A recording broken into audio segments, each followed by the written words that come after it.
Wagah border पर नया enclosure बनाया जा रहा है। 10,000 शायकीन बैठ सकते हैं रोजाना परेड देखने के लिए। जो हिंदुस्तान की तरफ है वहाँ पे 23 से 25 हज़ार की कैपेसिटी है। इंशाल्लाह जब हमारा स्टेडियम बनेगा we will have more capacity than them.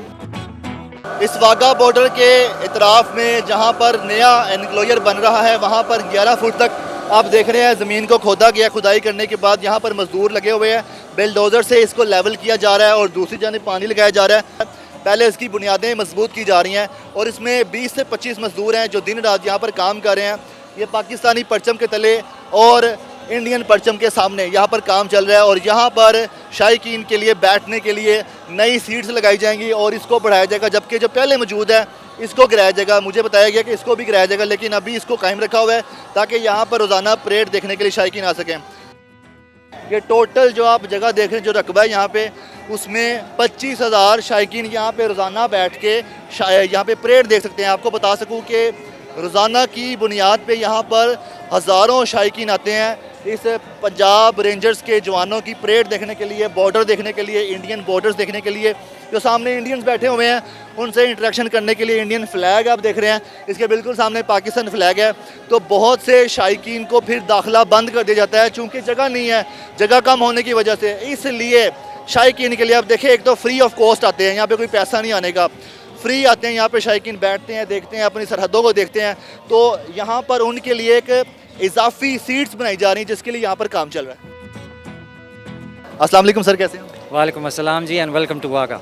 Thank you so much sir. Sir ये बताइएगा कि यहाँ पर जो रेनोवेशन का काम चल रहा है ये कब शुरू हुआ और शुरू करने की वजह क्या थी, कि क्या यहाँ पर ज़्यादा आते थे शायकीन? जी रूटीन में यहाँ पे जो हमारे पास पहले कैपेसिटी थी जी before this construction that was around 7 to 7,500। Routine में भी हमारे पास आवाम का इनफ्लक्स ज़्यादा था, जिससे अमूमन ये इनकन्वीनियंस होती थी कि जगह ना होने की वजह से कुछ लोगों को वापस हमें करना पड़ जाता था। इस सारे फैक्टर्स को ध्यान में रखते हुए जी इट वाज डिसाइडेड कि it is now time for us to build a bigger structure जिसमें हम ज़्यादा से ज़्यादा लोगों को अकोमोडेट कर सकें। सो जो ये अभी कंस्ट्रक्शन जी हो रही है, hopefully we are trying our level best कि हम इस प्रोजेक्ट को नेक्स्ट ईयर में, बाय मिड नेक्स्ट ईयर हम इसको कंप्लीट करें जी। And after it is completed we would be having capacity which would be more than 20,000, between 20 to 30,000 जी।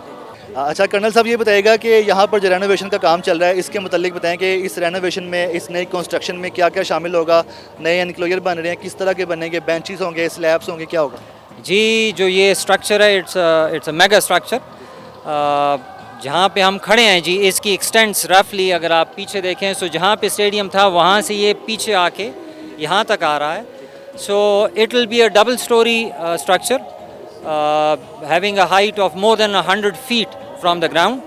सो जो एक अमूमन आवाम की तरफ से भी एक आता था कि जी जब हम आते हैं दूर से तो हमें हमारा स्टेडियम नज़र नहीं आता और अक्रॉस का स्टेडियम नज़र आता है।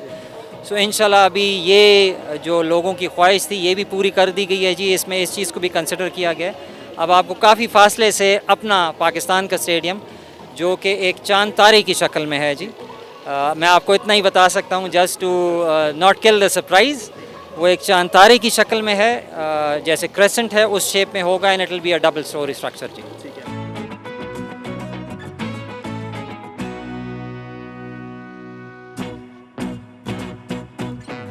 ये बता दें कि ये कब तक मुकम्मल हो जाएगा और ये खुदाई जो की गई है 11 फुट तक तकरीबन, इसकी क्या वजह थी? नीचे तक खुदाई करके बेसमेंट में भी कुछ होगा?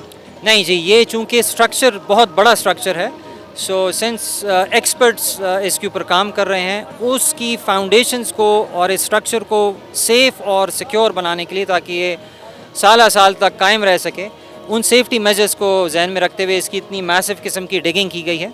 इस पे इसकी फाउंडेशंस ले की जाएंगी। उसके अलावा जी जो इसके अंदर फैसिलिटीज़ हैं, इंशाल्लाह इसके अंदर मल्टीपल लाउंजेस होंगे। इसके अंदर एक बहुत state of the art museum बनाया जा रहा है जिसमें हम पाकिस्तान के कल्चर मुख्तलिफ़ सूबों के और रेंजर्स की तारीख़ के बारे में भी इसके अंदर एक म्यूज़ियम होगा। इसका जो रास्ता है जी, जब आप अप्रोच करेंगे वहाँ पे एक open air history walk through आप कह लें म्यूज़ियम बनेगा जिसमें हम अपनी आज़ादी की जद्दोजहद को डिपिक्ट किया जाएगा। इंशाल्लाह जी इसका जो हमारी कोशिश पूरी है, hopefully we will achieve our aim. इंशाल्लाह बाय मिड नेक्स्ट ईयर हम इसको कंप्लीट करने की पूरी कोशिश करेंगे जी। सर इस बार 14 अगस्त को बंद करने की क्या वजह है कि 14 अगस्त की परेड नहीं होगी यहाँ पे, मतलब शायकीन को यहाँ पर आने की इजाज़त नहीं होगी, क्या वजह है कि अगर जितने हैं अगर उनको ही इजाज़त दे दी जाए? जी असल में देखिए परेड ना होना इज़ कम्प्लीटली रॉन्ग। सिंस अक्टूबर 1958 ये परेड ऑल वेदर, चाहे बारिश हो जी, बर्फ़ पड़ रही हो, ऑल वेदर ये परेड नहीं रोक सकती। आवाम जनरल पब्लिक के लिए जी इस दफ़ा इसको इसलिए नहीं खोला जा रहा because of the obvious safety reasons, चूँकि कंस्ट्रक्शन जारी है जी, और चूँकि हमारे पास कैपेसिटी बहुत लिमिटेड है, 1600-1800 मैक्सिमम होगी, लिहाजा इसमें हम आवाम को अकोमोडेट नहीं कर सकेंगे। इसलिए यहाँ पे ये बड़े लिमिटेड पैमाने पे सिर्फ ऑफिशियल्स इसको अटेंड करेंगे। परेड हर सूरत में होगी जी। हम ये कह सकते हैं कि वाहगा पे जो स्टेडियम है वो सारा ही का सारा नया बनाया जा रहा है, चूँकि अभी जहाँ काम चल रहा है और जो अभी कायम है मुझे बताया गया कि उसको भी करा के वहाँ पर भी नई कंस्ट्रक्शन होगी, तो कह सकते हैं कि नया बन रहा है सारा जी। It's a completely new structure which will be rebuilt जी। ये बता सकते हैं आपके बॉर्डर के उस पर कितनी सीटिंग कैपेसिटी, कितने लोग बैठे होते हैं? जी जो हिंदुस्तान की तरफ है वहाँ पे 23 से 25 हज़ार की कैपेसिटी है। इंशाल्लाह जब हमारा स्टेडियम बनेगा so we will have more capacity than them. कोई बता सकते हैं अंदाज़न कब तक हो सकता है ये? जी we are trying our level best कि हम इसको बाय नेक्स्ट ईयर 14 अगस्त से पहले हम इसको कंप्लीट कर सकें जी।